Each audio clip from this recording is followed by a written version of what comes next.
As it happened, I was playing rugby, and some of the first women that had been hired were on the team, and so they sort of recruited me. One person I went to college with, she was on the track team, I was on the basketball team, and I also knew a couple women firefighters, and they would mention to me, you should put in for the fire department. A very good friend of mine at the time, Jody Carilla, was going through the fire academy. I remember her saying to me, Gail, you would really love this job. You should try this job.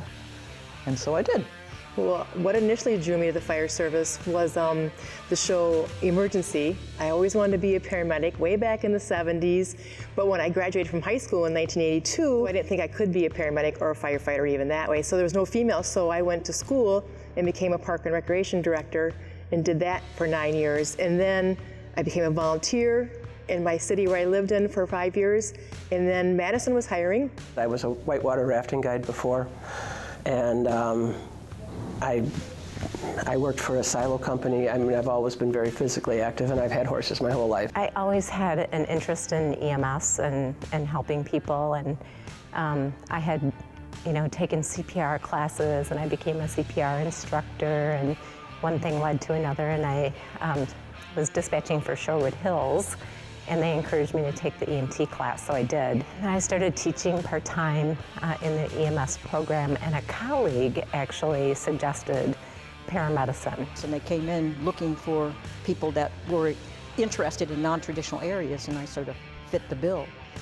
But what happened to me was really extraordinary, because all of the skills that I had as a technician, as a builder of musical instruments, I could apply to the fire service. So I caught on very quickly to the concepts that were trying to be taught to us as recruits. My supervisor at the parking services said, you seem like you like working with the public, and so I said, yeah, I do. I'm not really sure what I want to do at 32 years old still.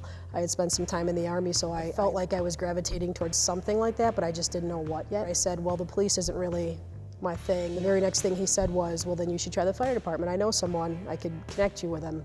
I used to coach at a Division I college for about 6.5 years. I like physical stuff, and I think that's why I loved coaching. After that, then I moved into another thing where I did recreational therapy with physically and sexually abused children for a while. Again, I was outside running groups, and felt like it was a service position.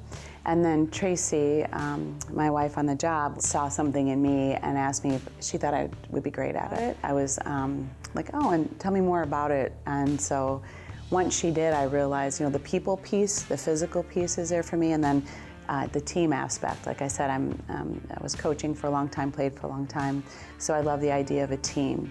And so it just kind of fit into all things that I think make me tick. Well, I had begun a transition from military to civilian, and Ty Stebbins, who I came on with, who was applying for it, he said I'd be really good at it, and looked into it, and that's how I got interested.